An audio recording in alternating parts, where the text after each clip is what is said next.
tak menolak dan memberikan semua bagiannya biar dimakan Ramirez. Melihat perhatian Beretta yang terlalu memanjakan Ramirez, Veldora pun cemburu. Dan setelah itu mereka berdua pun menyicipi makanan itu. Seketika mereka langsung emosi saat memakan makanan itu. Bagi Veldora dan Ramirez, makanan di situ kayak sampah, rasanya hambar dan gak layak dimakan.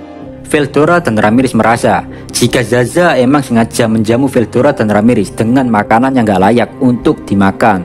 Kini api emosi meluap-luap dalam diri Ramirez dan Veldora, sambil mereka juga menatap tajam Zaza. Dan begitu juga dengan Zaza.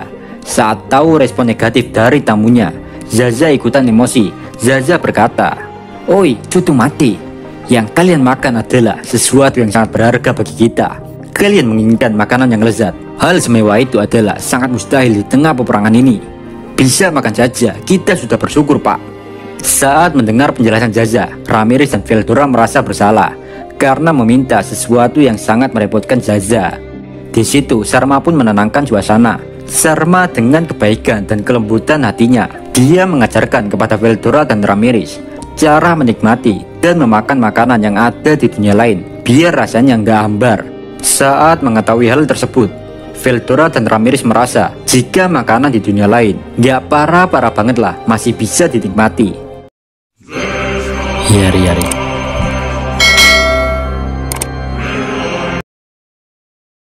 Di saat melihat respon positif Veldora dan Ramirez, emosi Zaza pun mereda. Zaza juga mengeluarkan sebuah barang mewah, yaitu bola rasa. Di situ Zaza menjelaskan barang itu kepada mereka berdua. Saat mendengarkan penjelasan singkat itu, Veldora dan Ramirez sangat antusias ingin mencoba bola rasa tersebut.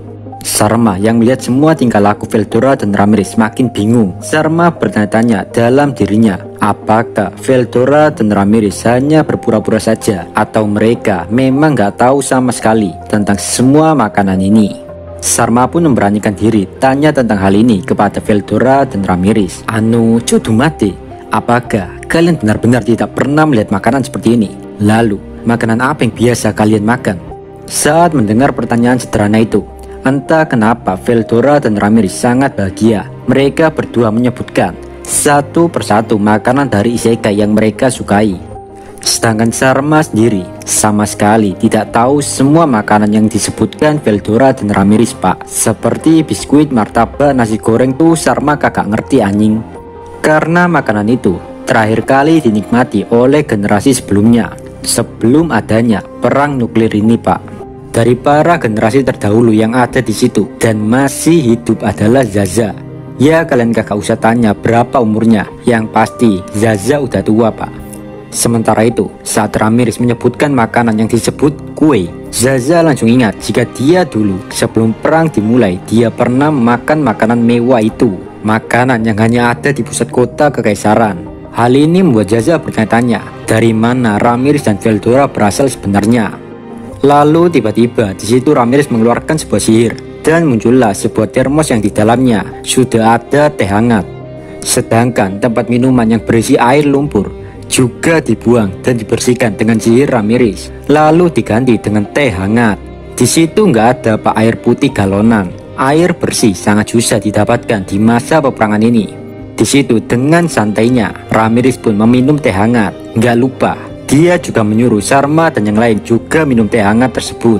Sementara reaksi Zaza dan yang lain makin bingung. Mereka nggak paham kenapa Ramirez bisa mengeluarkan air hangat begitu mudahnya. Karena air hangat bagi mereka hanya ada dalam mimpinya. Nggak hanya sampai di situ, Ramirez juga mengeluarkan makanan yang sengaja dia bawa dari isekai, yaitu sebuah kue. Sarma dan yang lain pun diberikan beberapa potong kue dan teh hangat tersebut. Namun sebelum Sarma dan kawan-kawan mencicipi kue itu, Ramirez sudah makan duluan tuh kue, Pak. Di satu sisi, Veldora juga tanpa basa-basi langsung melahap kue-kue yang dibawa Ramirez. Veldora yang melihat Sarma dan yang lain gak makan-makan, Veldora pun berkata, "Gak usah malu-malu, makanlah makanan yang ada di depanmu." Zaza pun langsung mencoba teh hangat itu. Suara dalam hati Zaza berkata, "Ah, rasa ini sungguh nostalgia." Setelah itu Zaza pun menatap Sarma dan rindu untuk segera mencoba makanan yang telah disiapkan Ramirez karena rasanya anjing banget. Sontak saja Sarma langsung mengambil kue yang ada di depannya. Suara dalam hati Sarma berkata, inilah rasa makanan yang sebenarnya. Selama seumur hidupku, aku tak pernah merasakan makanan seenak ini. Melihat Sarma yang begitu bahagia makan kue tersebut, Rindo pun ingin mencobanya juga. Rindo memotong-motong kue tersebut menjadi kecil-kecil, lalu dimasukkan sekaligus semuanya ke dalam mulutnya. Suara dalam hati Rindo berkata, "Nak nih, makanan ini benar-benar rasanya anjing banget." Zaza, Sarma, dan Rindo sangat terkejut dengan makanan yang sangat mewah ini, Pak. Di situ Rindo bertanya kepada Zaza, apakah dulu makanan lezat seperti ini dapat dinikmati semua orang? Zaza pun menjawab, aku masih mengingatnya. Ya, kenangan itu. Saat itu putriku membuatkanku sebuah kue, meskipun bentuknya nggak jelas dan agak sedikit gosong, ucap Zaza. Di situ nggak ada yang tahu jika Zaza memiliki anak. Saat mendengar hal itu, Rindo makin membenci perang ini, perang yang telah merenggut nyawa semua orang. Bagi Rindo, andaikan perang ini nggak ada, mungkin orang-orang yang ada di sini nggak perlu susah-susah mencuri makanan di kekaisaran dan meminum air yang tercemar.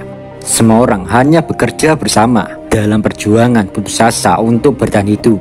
Saat mendengar keluh kesah Rindo, Ramirez dan Veldora merasa iba. Mereka berdua berpikir membuatkan lebih banyak makanan lagi untuk Rindo dan yang lain. Namun hal itu ditolak Beretta. Beretta nggak setuju karena hal tersebut bisa membuat mereka semua semakin jauh terlibat dalam masalah di dunia lain ini.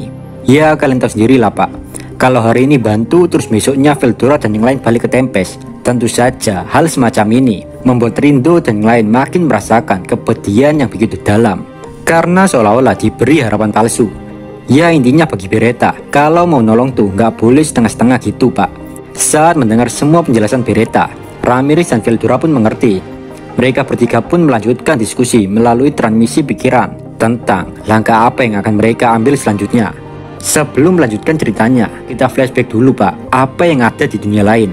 Sebelum perang besar di dunia lain, wilayah itu terbagi menjadi 7 kota. Masing-masing kota memiliki teknologi yang sangat maju. Semua orang bekerja sama menciptakan robot untuk memudahkan pekerjaan mereka. Kehidupan seperti itu adalah kehidupan impian semua orang, kehidupan yang sudah seperti di surga saja Pak. Namun seiring berjalannya waktu, manusia semakin gak kekontrol. Jumlah mereka terus bertambah hingga 10 miliar.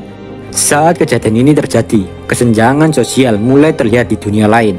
Dari 10 miliar orang di dunia, kini hanya beberapa saja dari mereka yang menerima fasilitas layaknya penghuni surga. Sedangkan orang-orang yang gak kepilih dan gak dapat menikmati fasilitas mewah dan menjadi penghuni surga. Lantas hal itu membuat api kebencian mulai muncul di kelompok perlawanan atau orang-orang yang gak kepilih menjadi penduduk kota. Banyak dari kelompok itu iri karena pemerintah dunia membeda-bedakan orang satu dengan yang lain. Perlahan pemberontakan mulai muncul dan ingin menghancurkan kesenjangan ini. Peperangan tidak bisa dihindari dan setiap kota tidak luput darinya. Situasi dunia yang tidak baik-baik saja membuat perubahan pada lingkungan. Hal itu membuat kota yang tadinya berjumlah 7, kini hanya tersisa 5 kota saja. 5 kota itu termasuk dalam wilayah Charity Mechanic Empire. Di satu sisi, tidak ada yang bisa menghentikan perang nuklir ini. Setelah peperangan telah usai, salah satu kota yang dipimpin oleh Kaisar Alsbane. Kaisar Alsbane merawat dan menyelamatkan semua orang yang ada di luar kotanya. Tapi usut punya usut, orang yang telah diselamatkan bukannya berterima kasih, tapi malah menyerang kota lagi. Dari sinilah Kaisar Alsbane trauma dan dia tidak akan mempercayai siapapun lagi. Kini orang-orang yang tidak bisa tinggal di kota jadinya tinggal di tempat penampungan bawah tanah. Tempat itu bukanlah tempat yang aman, melainkan banyak hewan buas yang telah berevolusi dan memiliki kemampuan yang sangat mengerikan, sekaligus menjadi ancaman bagi manusia yang tidak memiliki senjata apapun di dalam dirinya. Semua orang yang selamat dari perang nuklir ini terus berjuang di bawah tanah, memakan makanan dan minuman yang gak layak demi kelangsungan kehidupan menyedihkan mereka. Jika kalian suka video ini, jangan lupa subscribe biar channel ini makin berkembang. Saya Dio dari channel Isi Kindle. Amin. Bye bye.